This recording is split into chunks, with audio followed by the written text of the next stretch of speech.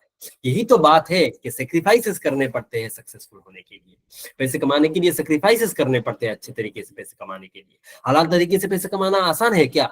ایک دکاندار کے گھر پہ آپ جائیے اور دیکھیے کس طرح وہ صبح اٹھ کے پریشان ہو کے جا کے اپنے بیوی بچوں کو گھر پہ چھوڑ کے جا کے جب دکان میں جا کے بیٹھتا ہے، ایک ہی کرسی پر پورا دن وہ جمع ہوا رہتا ہے۔ کیا اس کو شوق نہیں ہے تھوڑی دیر آرام کر لوں؟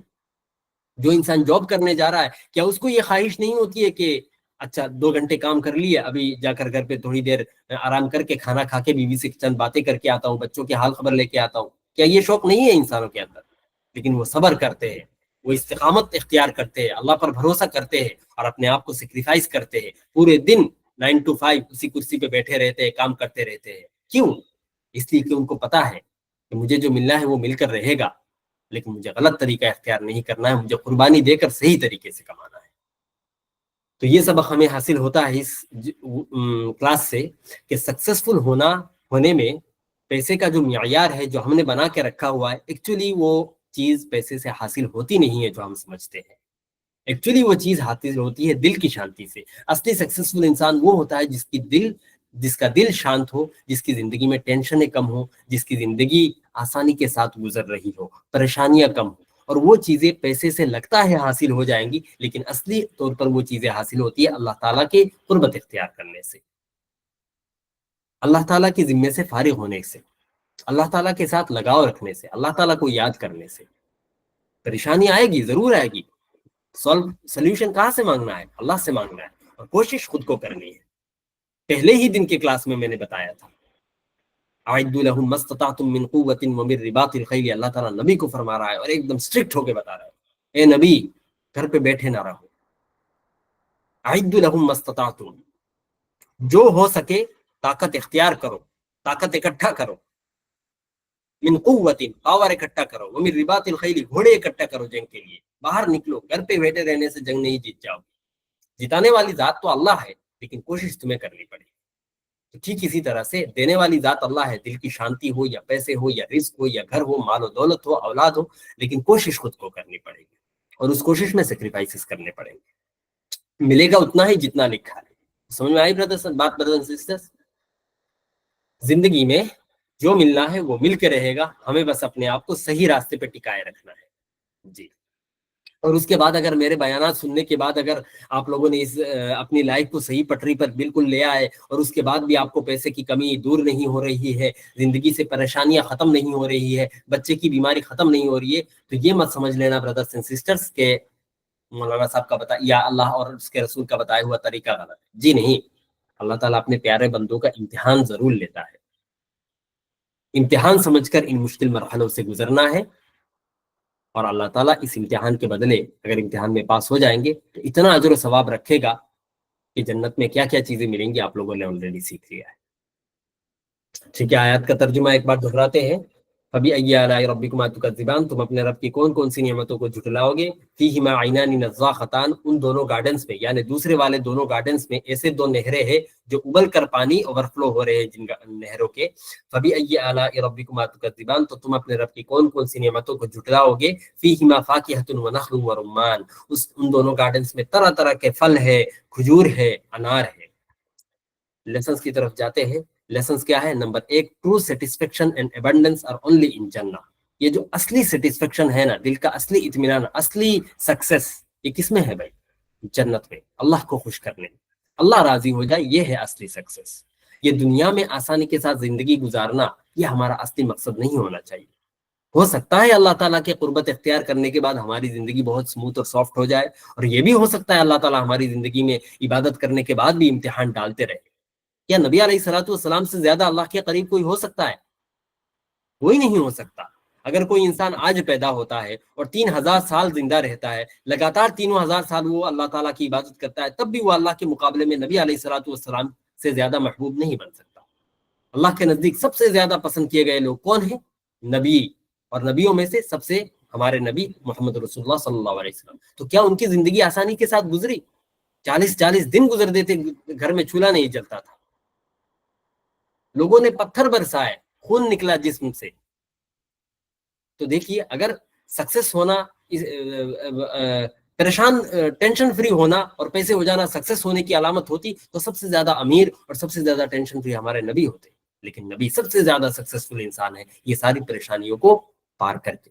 تو ٹرو سیٹسفیکشن اور ٹرو سکسیس جو ہے وہ اللہ کی رضامندی میں ہے، اور اس کو حاصل کرنے کے لیے اللہ کی قربت اختیار کرنے کی بہت زیادہ ضرورت ہے، اپنے آپ کو صحیح لائن پہ لانے کی بہت زیادہ ضرورت ہے۔ اب دو آپشن سے اس صحیح لائن پہ آنے کے بعد ہو سکتا ہے زندگی آسانی کے ساتھ کٹ جائے، اور یہ بھی ہو سکتا ہے کہ زندگی میں پریشانیاں آنا کم نہ ہو، اللہ تعالیٰ کی طرف سے امتحانات آتے رہے۔